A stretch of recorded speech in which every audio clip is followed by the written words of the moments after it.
Hello, everyone. Welcome back. And we now will begin with Module 5. But before we begin with Module 5, we'll quickly recapitulate what we talked about in Module 4. Now, Module 4 had talked about arts, aesthetics, and the cultural expression of the Indian knowledge system. There we had talked about Natya Shastra, the art of Indian classical dance and music.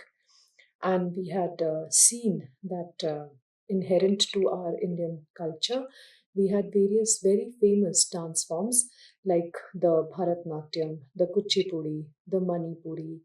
We had Kathak, we had Kathakali, we had Mohiniyattam, we had Odissi, we had the Satarya. So, all these dance performances and dance forms were there in ancient times and they continue to be there for us.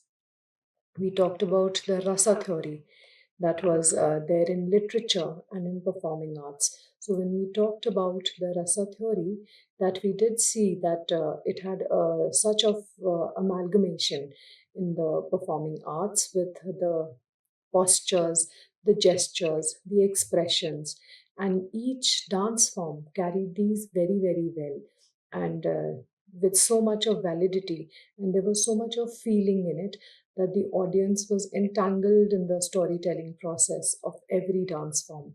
And every dance form or any music performance there was, or there still is, that people continue to associate with it so nicely because the performances involve a lot of emotions, a lot of feeling. Then we had talked about the temple architecture.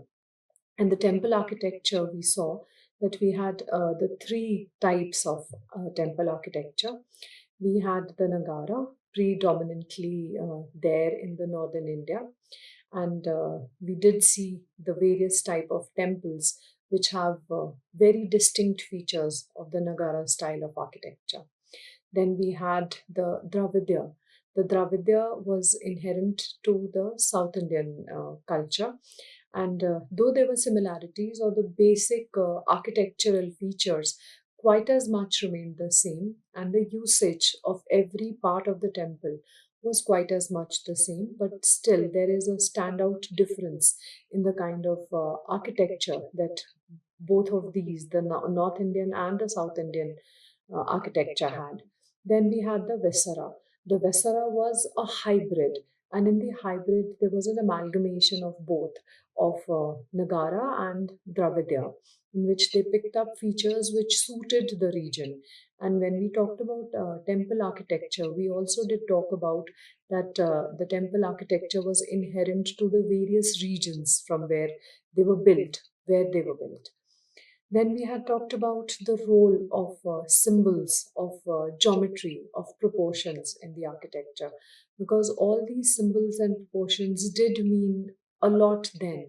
That is how we have these temples so perfectly built. And we did see that for different type of purposes, they had altars constructed differently. The shapes of the altars was different, and they were very intricate in their architecture. So I think that that previous module was pretty much an enlightenment on the arts, aesthetics, and cultural expression of our country, of our civilization. We begin with Module 5, that is the Indian knowledge system in society, economy, and governance. So today is lesson 5.1, where we are going to talk about the Varna, that is Ashrama and Dharma, the subs, and the social ethics of harmony, of how to harmonize your life, how to harmonize yourself with whatever is around you. Ashrama and Varna and Dharma talk about the ways of living, how people segregated their life, their lifestyles, their society, the economy, and the governance therein. So we'll begin with lesson 5.1. Varna Ashrama Dharma is a foundational concept in classical Hindu thought that aims to organize society and individual life for holistic well being and spiritual evolution. Now, since we have begun these modules, there is so much of holistic well being that is being brought into the picture. Now, the holistic well being is an aspect that continues to be very important in our lifestyle still. If we do not concentrate on the holistic well being, then a person as an individual cannot actually succeed. So, there in the ancient times also, the central point was holistic well being and spiritual evolution also. So there are two key elements that we can see here, and it is a combination of both. So the very first is Varna that we talk about, that is social classification, how the society was classified according to its requirements, according to its needs, and also according to people's skills and value sets. Then we have ashrama that clearly depicts the stages of life. Now, stages of life is inherent to how we age. Now, every age or every phase of age that we go through has its own physical characteristics, has its own mental characteristics. When we talk about physical characteristics, there are so many things that are age appropriate now also, and it may have been then too. That is why we talk about the stages of life so importantly, because every stage has its own responsibilities, has its own physical attributes. People who are, when we are young, we do accomplish so many physical things and we are able to do them efficiently. But as we age, there are so many limitations that start to happen depending upon our bodily strength also. So, ashrama is going to depict the stages of life according to age.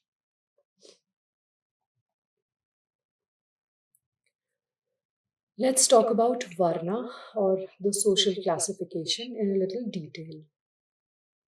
This refers to a classification of society into four broad categories based on innate qualities or the gunas. So, innate qualities are the ones which are already there in us. There, as a human being, the moral values that we carry are always there. Innately, every human being is a good person, and inherent tendencies or aptitudes, that is swadharma. Now, inherent tendencies basically mm, have its roots in how the environment has shaped us, how our families have shaped us. So, for different types of work and contributions, so the gunas and the swadharmas cannot be individual factors. They are basically united to make us a complete person. The traditional four varnas are, however, they were in the earlier or the yesteryear societies that we had. So the very first is Brahmins, associated with intellectual pursuits, spiritual guidance, teaching, and knowledge. So the Brahmin sect of the society was included in intellectual pursuits like reading, like writing, like researching. Then we have spiritual guidance. We have so many rishis and munis that we've talked about in the previous modules. There were people who were involved in finding things in science. We talked about medicine research. We talked about Charaka, who founded medicine, was known as the father of medicine.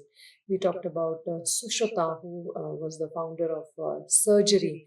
Then we have Muni, who the Bharat Muni, who brought about the dance forms and the art, performing art that came along with it. And we had the Guru Shishya very clearly stated in so many modules the way of learning, the one on one concept. So, Brahmin part of the society was included in all the intellectual pursuits, spiritual guidance, teaching, and knowledge. Then we have the Kshatriya. They were associated with administration, protection, leadership, and warfare. So now we need to understand that every person, though wants to try a hand and encompass everything, but cannot be good at all the skills of life. So people who were skilled in administration, people who were skilled in protection, protection would mean as soldiers, And then we have leadership, people in governance who assumed positions, like in panchayats, you have a punch. And then in warfare, where protection and warfare went together. So we had an army in almost all empires. So people of the Kshatriya sect, or the people who possessed the Kshatriya skill, were basically into all these fields that we've just seen: the administration, the protection, the leadership, and warfare. Then we have Vaishya, associated with commerce, with agriculture, with trade, and with economic activities. Now, in previous modules, we've talked about the guilds and the trade system of India. So, all these people were associated with commerce, development, bringing about sound economy system, creating books, creating leisures, talking about exchange trade fairs. Then we have agriculture. Now, agriculture is a very different sect, but yet Vaishya it belonged to. So, people who were included in agriculture. Agriculture is basically the key, that is how we are living. Then we have trade and economic activities. That makes a nation thrive, because without trade and economic activities, a nation cannot actually do very well, because we do need a monetary framework to go by it. So people who were very good at these fields of commerce, of agriculture, of trade and economic activities were segregated into the Vaishya sect. Then we have the Shudra, which was associated with labor, with service, and supporting the other Varnas. Now, Shudra was a sect which may at that point in time may not have been very educated, so they were associated with labor. But labor also, if you can understand, requires a lot of skill. Any sect that we have, we said that all sects work with a certain set of skills that is inherent to that particular sect. So, labors, now we have seen that if you are able to relate to the beautiful temple architectures that we have, who did it? The laborers did it. The planning, the orientation, and the execution mainly. So you can have a plan in place, but people who belong to the different sects are the ones who are executing it actually. So all these four sects that we talk about, the Brahmin, the Kshatriya, the Vaishya, and the Shudra, have their own skill sets and they used it very effectively. Now, it's important to note that in its original conceptualization, Varna was seen as a fluid system. It was never a very rigid system, and it was not that a person who was a Kshatriya could not be a Vaishya or could not be a Shudra. However, when we say that it was not a fluid system, it was based only on qualities and actions and not birth. So, at birth, a person could not be segregated to any of the four sects. It was later on that the person, when he or she developed a certain skill set, was included in the four pointer classification. However, over time, it became rigid and hereditary. So, when we say rigid and hereditary, it was not something which was very welcoming or very nice to think about, leading to the caste system and associated social inequalities. So, now it basically either you see as descending uh, form of social classification, where the Brahmins were ranked the first. Then you have Kshatriyas who were ranked the second. Then you have Vaishyas who were ranked the third, and there were Shudras which were ranked the fourth. But that was a very differentiating factor. That earlier, as we can see, that it was a fluid system, but then gradually it became a rigid and hereditary system. So it meant that a person who was born in a Brahmin family was inherently a Brahmin. A person who was born in a Shudra family was then inherently a Shudra. Now we are going to talk about the ashrama or the stages of life. This refers to the four stages of life that an individual is expected to pass through, each with its specific duties, responsibilities, and goals for personal and spiritual development. So, here As we just talked when we were introducing the subject, we did say that the specific duties, responsibilities, and goals for personal and spiritual development obviously happen with age, with the physical factors in mind, with the attributes, with the skill set of a person. So, with the very first phase in ashrama stages of life, we have brahmacharya, which is the student life, a period of disciplined learning, acquiring knowledge, and developing character under the guidance of a guru, the Guru Shishya equation that was there. So a person was supposed to learn, supposed to acquire knowledge, and then accordingly have a character development on whatever teachings were imparted to that individual or the student or the shishya.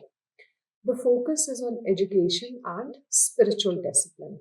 Now, the ashramas that were there or the gurukuls that were there in olden times did not only talk about education, they talked about spiritual discipline also. So, again, the holistic well being comes into play where you need to have both of these things of education and spiritual discipline in order to become a better person. So, concentration was on both. Then you have the grihastha or the householder life, the stage of marriage, family, raising children, earning a livelihood, and contributing to society. This stage emphasizes fulfilling social and familial obligations. Now, when we say obligations, it is an arbitrary word, but when we live in a family unit, there are duties and responsibilities in whatever form, whether it be a husband, whether it be a wife, whether it be a grandparent, whether it be children, whether it is uncles or aunts or anybody.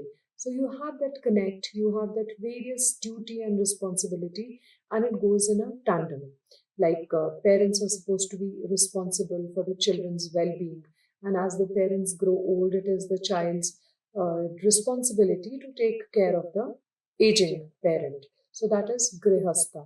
So there also we see that each age factor has its own character to fall into, and each character has its own balance to maintain. Then we have the vanaprastha, or the retired life, or the forest dweller. Here we say retired life for the forest dweller. Why? Because then your requirements lessen, your expectations also lessen, and however you live also tones down. A stage of gradual detachment from worldly responsibilities, shifting focus towards spiritual pursuits, and often engaging in community service or mentoring. Now, that was a very, very balanced way of living, if you come to think of it. That when you were in brahmacharya phase of life, you learned so much. Then in grihastha, or the householder life, that you were able to apply whatever you had learned in brahmacharya. And then vanaprastha, or the retired life, then you had already experienced a holistic life, and then it was time to give back to the community in whatever form that you wanted to, where they talk about community service or mentoring. Now, for mentoring, one did not have to necessarily go out and mentor people.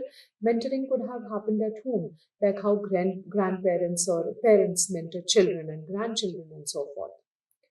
Then, in the end, you have sannyasa, or a completely renounced life, the final stage of complete renunciation of worldly ties, dedicating oneself entirely to spiritual liberation or moksha and seeking the ultimate truth. So, in sannyasa, it actually didn't mean that you had to leave everything and go and live in a forest or in a hut or something. You could have been living in the same family unit, but yes, your ways of living changed, your expectation out of life and out of relationship changes. So each phase that we've seen, the four phases, the brahmacharya, the grihastha, the vanaprastha, and the sannyasa, has its own skills, has its own knowledge bank, has its own way of executing the life.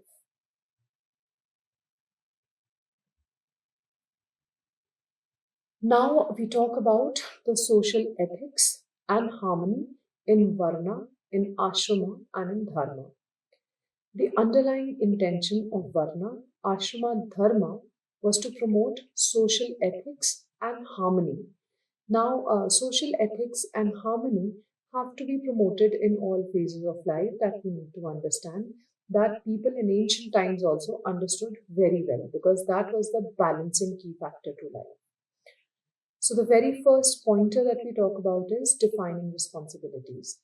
By assigning specific duties, that is dharma, what you are supposed to do, to individuals based on their varna and ashrama. Now, varna and ashrama went in tandem. So, varna, societal based and skill based, and ashrama according to your specific age. The system aimed to ensure that all essential societal functions were performed, that you had to do things according to your skill set, according to your level. This fostered a sense of responsibility and accountability. Now, it was not a rigid framework, but yes, it was an understood framework which was not written somewhere, that you were supposed to carry out certain responsibilities as a student, then as a family person, then as a retired person, and then at the later phase of life. And the accountability, yes. Now, in every phase of life, like in brahmacharya, that when you are a student, you have your accountability as a student on the skill set that you've gained. Then, when you are a house person, a person who has family ties, then you are accountable to the family setup that you have.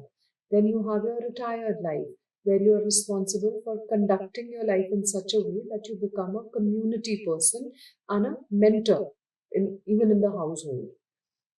And in the sannyasa way of living, it is basically for your own self, enlightenment for your own self, as we talked about peace and serenity, and we talked about moksha, liberation in life, interdependence and cooperation. Now, when we talk about the four social sects and we talk about the ashrama stages of life, now every sect has to have a core. It cannot live in isolation, it works along with the rest. So, ideally, the Varnas were meant to be interdependent, each contributing its unique skills and services for the collective good. Brahmins provided knowledge and guidance, Kshatriyas offered protection, Vaishyas ensured economic stability, and Shudras provided essential labor. This was intended to foster a cooperative society where everyone had a role. So, now in the societal factor that we still live in, we have people who are knowledgeable and continue to work, continue to impart knowledge. Then we still have a strong army system in place. We still have a societal governance system in place where people are responsible for good governance. And then we have the labor people who are skilled laborers, like people who built temples and other beautiful structures in ancient India and continue to build such beautiful structures, the homes that we live in. Ethical conduct. Each varna and ashrama had its own set of ethical guidelines or the dharma, the action that you're supposed to perform, that were considered appropriate for the role and the stage. Now, we did see that every stage of life you're unable to do everything that you can, but it is only according to the bodily or the physical ability that we are able to carry out the skill set. For example, a Kshatriya's dharma might include courage and justice, while a Brahmin's dharma would emphasize truthfulness and purity. Now, these were the deciding factors of each stage in life and each segment of life. Fulfilling one's dharma was considered crucial for individual and societal well being. Personal growth and spiritual evolution. The ashrama system provided a structured path for an individual's growth, from learning and family life to gradual detachment and spiritual pursuit. Now, this was again not a rigid framework. We do see there were so many rishis and munis who renounced their family lives very early and were drawn towards a spiritual pursuit. We don't have to go too far. We talk about Buddhism. where the saint had left everything worldly and gone in pursuit of spirituality. It emphasized that life is a journey with different purposes at different stages, ultimately leading towards spiritual liberation or moksha. Balance of material and spiritual. Again, both go together. The system aimed to strike a balance between pursuing material well being, artha, and desires, that is, kama, within an ethical framework that was dharma, and ultimately striving for spiritual liberation, that is, moksha. Now, moksha, many of us see it as an end term goal, but moksha continues to be in every phase of life. And it goes very well with the material well being, that is, artha, the desire, that is, kama, in which we have to be in control, and then the ethical framework, which is dharma. Now, each of it has its pros and its cons. So, we are now going to talk about the challenges and the criticism it may have had, or it may still have some criticism if we debate about it or contemplate about it. While the theoretical framework of Varna, Ashrama, Dharma aimed for harmony, its practical application, particularly the hereditary nature of the Varna system, which evolved into the rigid caste system or the jati, as we still use the term sometimes unmindfully, led to significant social problems. Now, social problems, why? Because earlier we said that it was a fluid system and was not very rigid. It was gradually made rigid because we said that a person born into a Brahmin family would be a Brahmin, a person born into a Kshatriya family would be a Kshatriya, a person born into a Vaishya sect, and Shudra. So now here we see that the preceding sects, that is the Brahmins or the Kshatriyas, held good position in the society then, and comparatively the Shudras did not as much, and that continues to be how it is today. So the discrimination and inequality. The hierarchical nature of the caste system led to widespread discrimination, oppression, and denial of opportunities for lower castes, violating the principles of equality and justice. Now, when we talk about the constitution of India, we talk about equality, we talk about fraternity, we talk about social justice also. But then, from times immemorial, this has been falsely put into the system. It may have been done arbitrarily then, but then people with a very rigid mindset still continue to follow it. And then there are sects like the Shudras who suffer largely because of the discrimination and inequality now. Rigidity and lack of mobility. The hereditary nature of caste made it difficult for individuals to choose professions or move between social strata, stifling individual potential and social progress.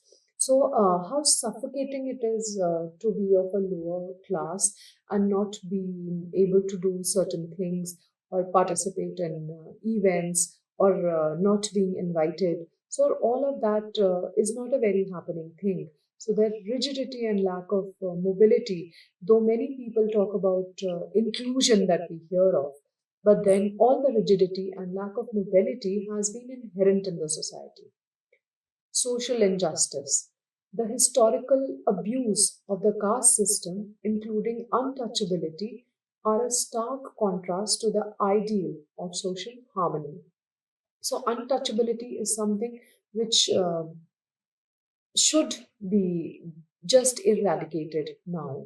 And if you come to think of it, people who are termed as untouchables, mm, what fault is theirs? None, none, except for that they were born in that particular sect and they were made to do certain skill set which they may also not be wanting to do, but because it is an inherent thing which has been passed on, they are forced to do that. Now, the original concept of Varna, Ashrama, Dharma was a sophisticated framework. And why do we call it sophisticated framework of then? Because we have been saying that the sects of Varna that we just talked about were according to the skill set, and it had nothing to do with your background or nothing to do with how much money you had, the monetary value you had, nothing with that. Framework for social organization and individual development, designed to promote ethics and harmony through defined roles and stages of life. So they were for different skill sets basically and different stages of life, all rooted in the pursuit of dharma. Dharma, or the action that we are supposed to do, the work that we are supposed to do, and nothing much. It was not a mental mindset then, it was just purely according to the skill set that a person had. However, its distortion into a rigid hereditary caste system led to significant social injustice and inequality. So we can see that there is so much of mm, discrimination still in the world that we live in the society that we live in, moving away from its intended purpose of fostering a balanced and harmonious society. Now, there are so many crimes which are inflicted upon the lower caste. And why is that? Because people carry that rigid mindset. Modern interpretations often seek to understand the underlying principles of duty, personal growth, and societal contribution while rejecting the discriminatory aspects of the historical caste system. Now, in history, the caste system was basically made just for segregation of work and nothing else. So, this is something that with time we need to do away with because we made it rigid. It was then a fluid system that we talked about. So, with that, we finish lesson 5.1. Just to take a quick look in what we talked about. Now, module 5 largely talks about the Indian knowledge system in society, in economy, and in governance. And then here we had seen Varna, Ashrama, and Dharma, how Varna was segregated according to the needs, how ashrama was segregated according to the biological factor of a human being, according to aging, its requirements, its needs, and its skill set again, and dharma, how varna and ashrama bring about dharma in a person. I hope that was enlightening. Thank you.